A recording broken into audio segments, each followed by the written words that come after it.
Analicemos la siguiente imagen.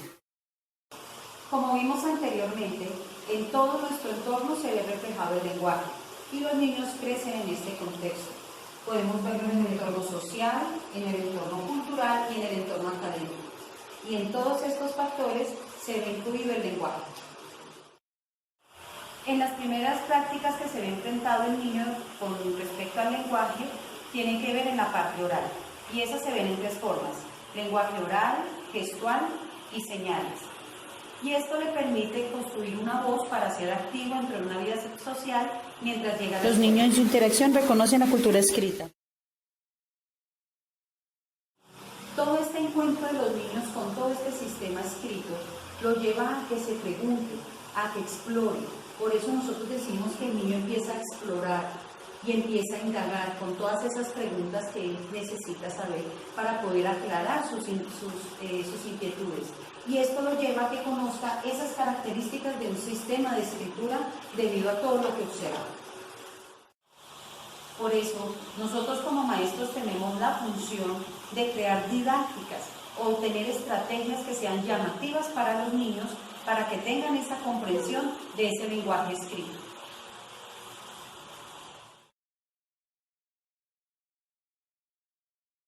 No es lo mismo provenir los niños de un entorno rural o un entorno urbano, ya que las experiencias que tienen del escrito son muy diferentes en cada uno de estos lugares. Por eso se tienen en cuenta estas trayectorias para poder así no tomar a los niños en forma homogénea, porque nos toca trabajar con ellos teniendo en cuenta esas trayectorias.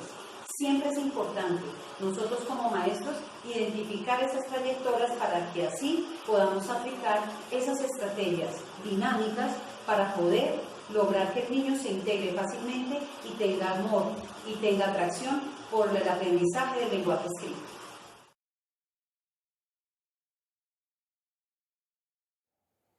Buenos días, voy a comentarles una situación que vivió una profesora de una escuela pública en Bogotá.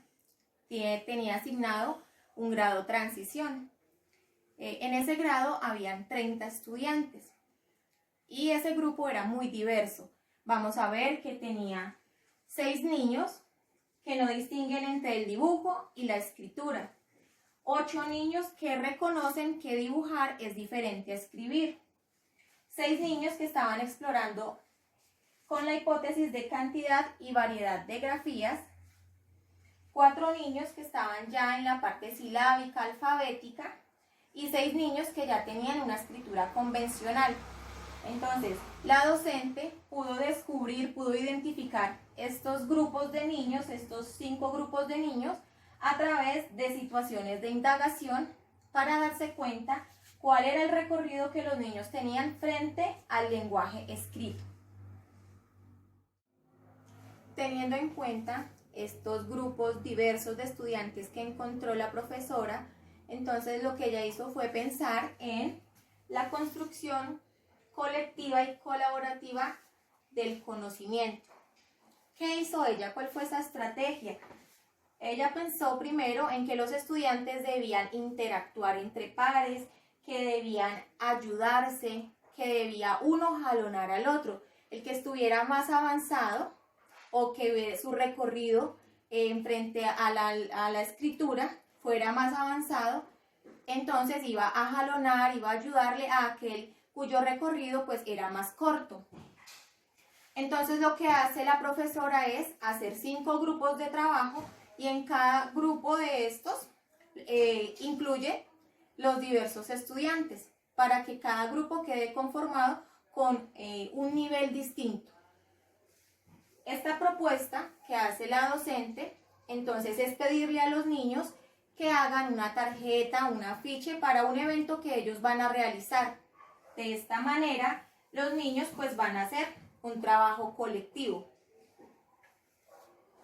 Para poder hacer este trabajo entonces tenemos en cuenta la heterogeneidad de niveles. Quiere decir que cada uno desde su nivel, desde su desarrollo, va a hacer un aporte. Por ejemplo, el que sabe hacer trazos, el que sabe dibujar, eso es lo que va a aportar. Otros darán ideas y el que ya escribe convencionalmente, pues tendrá la labor de escriba, pero todos van a estar aportando para el trabajo, ninguno se va a sentir excluido. Y este trabajo por niveles, donde se tiene en cuenta la diferencia de los estudiantes para que hagan un trabajo colectivo, lo que hace es llevar a un trabajo didáctico.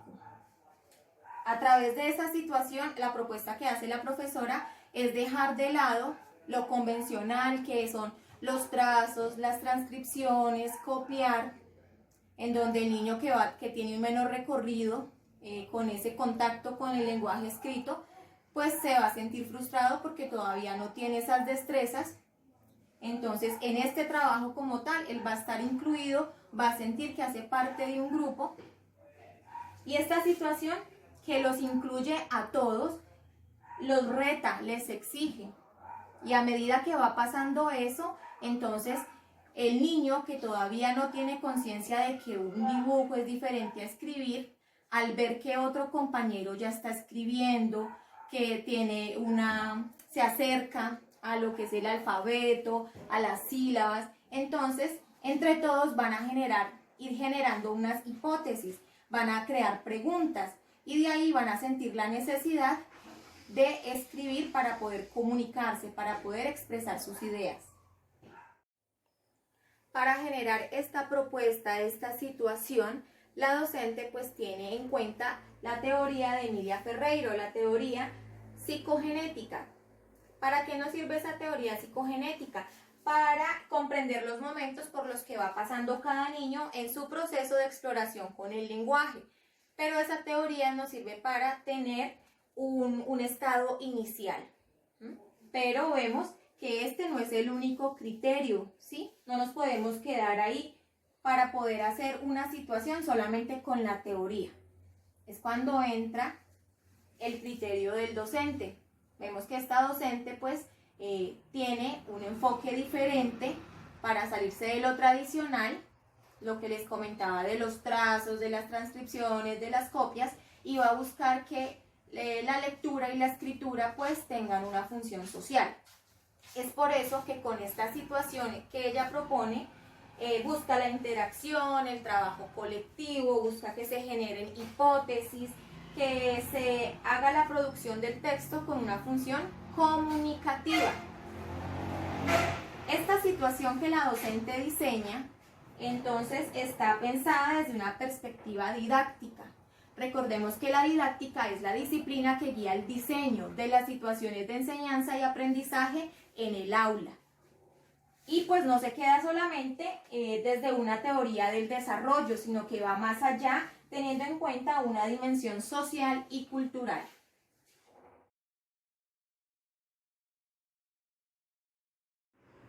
Bueno, continuamos. En esta parte de nuestra exposición vamos a empezar a determinar la práctica del lenguaje. ¿Listo? Este punto se relaciona mucho con las características de una cultura escrita y un trabajo didáctico. ¿Qué quiere decir esto? Cuando hablamos de cultura escrita, según el capítulo, nos quiere relacionar el entorno o el medio en el cual vive el niño, y se relaciona con todo lo visual y lo escrito en una corta edad o en sus primeros pasos de vida.